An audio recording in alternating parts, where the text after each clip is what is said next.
What is happening right now in Minneapolis isn't just a protest. It is a military-grade regime change operation right here in the United States.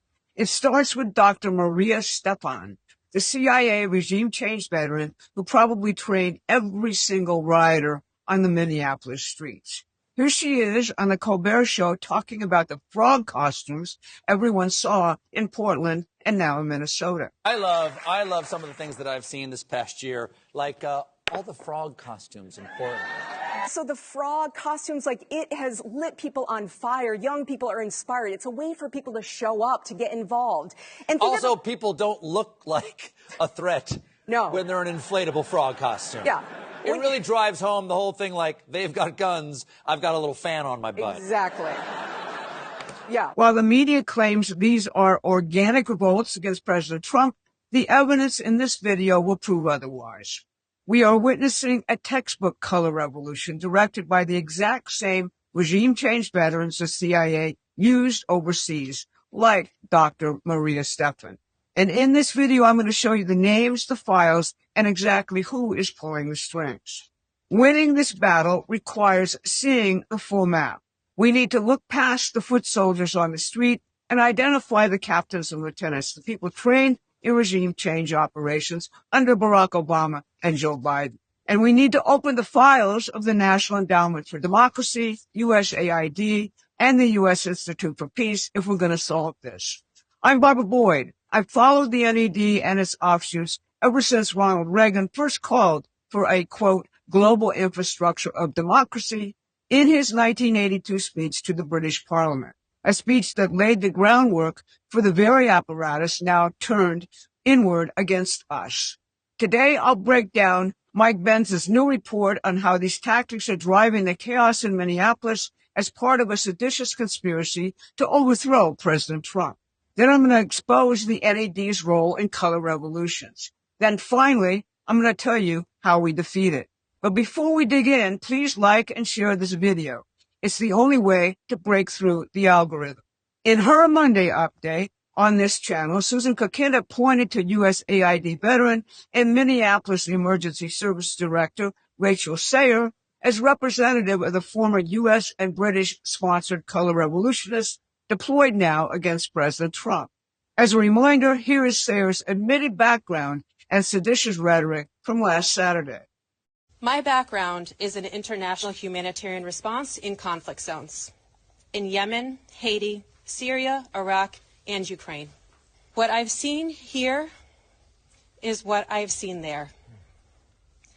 A powerful entity violently and intentionally terrorizing people. And yesterday, investigative reporter James O'Keefe released a shocking video showing the deep levels of funding and training of the street rioters in Minneapolis. O'Keefe says that the people on the streets are from a highly trained network of NGOs and unions like the SEIU and Road to New York, who receive direct and indirect U.S. government funding. Most importantly, he says, they are willing to kill and die for their cause. Yeah, it's pretty terrifying, and the reason why is because there's no one there to help. Like, there's no police. The police have stood down. I mean, you tell them they're pressed, and we have more footage, they'll kill you. They don't care. Anybody who's not them is their enemy. If you are a journalist, you're a Fed. And I was trying to reason with them, Megan. I was trying to talk to them rationally. Like, I'm not here. I'm not taking a position for or against ICE. I'm a reporter. They said they'll kill me. So that was kind of perhaps a glimpse into the future, I suppose. O'Keefe was frightened because he does not see that same will and attitude in the Washington Republicans who must fight now for President Trump and for our republic. Yesterday, also, Mike Benz came out with another one of his deep dives into the players in this continuing insurrection. It throws a deeper light on what James O'Keefe is talking about. Benz starts his deep dive with the January 22nd inflammatory appearance of Dr. Maria Stephan on Stephen Colbert's late-night show. She was hyping the tactics being used by the Minneapolis Color Revolution rioters. It is more than probable that Stephan has played a master role in the training of the Minneapolis street rioters. Here's Mike Benz discussing Stephan. The U.S. Institute of Peace instructed its sponsored riot mobs to block roads, occupy government buildings, and deliberately seek to get arrested. This is Maria Stephan. Third category of nonviolent tactics is nonviolent intervention.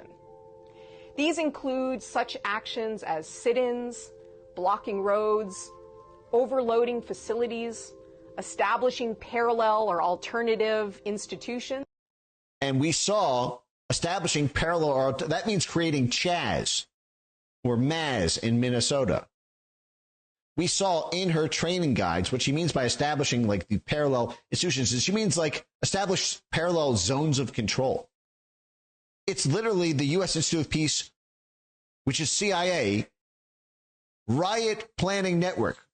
NED, USIP, CIA, they all use the same best practices guide because this is how they organized the Arab Spring. This is how they organized the 2014 Euromaidan. This is how they organized the 1999 Outport. They have a system for this. And these people teach this system. Blocking roads, overloading, creating barricades, creating an autonomous zone where no law enforcement is allowed. Occupying buildings. And acts of civil disobedience. And even deliberately seeking imprisonment. Civil disobedience means disobeying the law, breaking the law. So this is blockading roads, creating autonomous zones where law enforcement is blocked off, occupying and taking over buildings and government buildings, breaking laws, and deliberately seeking imprisonment. After training foreign color revolution rioters abroad for the U.S. Institute for Peace, Stephan founded a domestic organization to do the same thing here in the United States. It's called the Horizons Project. Mike Benz documents how the Horizons Project is funded by an NED cutout called the New Ventures Fund. He believes that if you dig deeper into the records of the U.S. Institute for Peace, USAID, and the NAD and color revolutions abroad, and investigate what the veterans of those operations like Maria Stephan and Rachel Sayer are doing now, you'll find the real leaders of this insurrection. He's right. Now we need to shut down the funding and prosecute and expose the color revolutionists who have waged a coup against our government really from 2016 forward. So, once again, Promethean Action is showing you the real actors in our national drama. If you want to dig even deeper, please subscribe to our free newsletter. It will give you the sources for our videos and a lot more in-depth content. The link is in the description. Now, about the National Endowment for Democracy. The 1970s Church Committee investigations exposed and crippled the CIA's regime change operations. So they needed a new vehicle, one with plausible deniability. Enter the National Endowment for Democracy. The NED campaigns under the flag of, quote, promoting democracy. But here's what it actually does. It recruits dissident politicians, journalists, trade unionists, and corporate leaders in targeted countries. It trains street agitators, and it coordinates the media narrative to make regime change look like a popular uprising. The structure is designed for maximum reach. You've got the National Democratic Institute and the International Republican Institute. That's your political parties. The Solidarity Center handles organized labor. The Center for International Private Enterprise, an affiliate of the U.S. Chamber of Commerce, brings in the corporations. And in 2006, they added a media arm, the Center for International Media Assistance. Did you catch that? Congressmen and senators sit on the NED's board. They went from overseeing intelligence operations to participating in regime change. Working alongside USAID and the U.S. Institute for Peace, the NED ran color revolutions across the globe. The Arab Spring, the Maidan coup in Ukraine, and George Soros' Open Society Foundation, the Ford Foundation, the Rockefeller Foundation, they all worked directly with the NED, providing funding and receiving government grants in return. And then came 2016. With President Trump's election, this entire apparatus was deployed here against the American people. Censorship, controlled media narratives, total social media manipulation. The same playbook they used to overthrow foreign governments was turned inward. Now, President Trump has reorganized and defunded both USAID and the U.S. Institute for Peace. But Congress has refused to touch the NED. In the latest vote, 81 Republicans joined the Democrats to keep this regime change machine fully funded. Think about that. 81 Republicans. So how do we defeat this? Well, President Trump was in Iowa yesterday presenting his American system economic revolution to the American people. He plans to campaign for the midterms like they were a presidential election. They are. If we allow the Democrats to control either the House or the Senate, Trump's America First foreign and domestic economic revolution comes to a grinding halt. If spineless Republicans are allowed to keep acting spineless, we will have a similar result. The type of sedition being practiced here is a form of cultural warfare, akin to what the Chinese call people's war. Only a very small margin of this type of warfare involves the use of direct and overwhelming force to achieve victory. James O'Keefe saw the true nature of the problem when he said the Minneapolis insurgents are willing to die for their cause, and Washington's Republicans, as presently constituted, lack the political will for victory. President Trump has more than demonstrated that he has that will, standing up from an assassin's bullet and beseeching us to fight, fight, fight. More than anything else, this is a war of the spirit. Our founding and our history reject the idea that humans are like beasts living by the rules of the jungle. Instead, our founding documents and our best history celebrate our participation in God's divine creation. We use our talents to increasingly perfect life here on earth for future generations, for the children.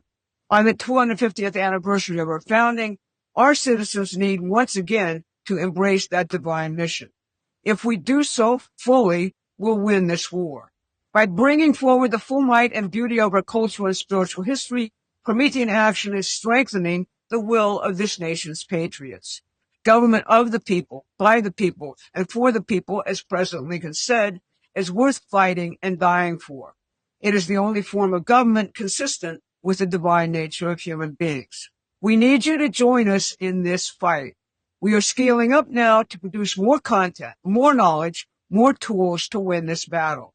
You can help us do that by joining our community, subscribing to our newsletter, and organizing with us for an overwhelming victory in November of 2026. Thanks so much for listening.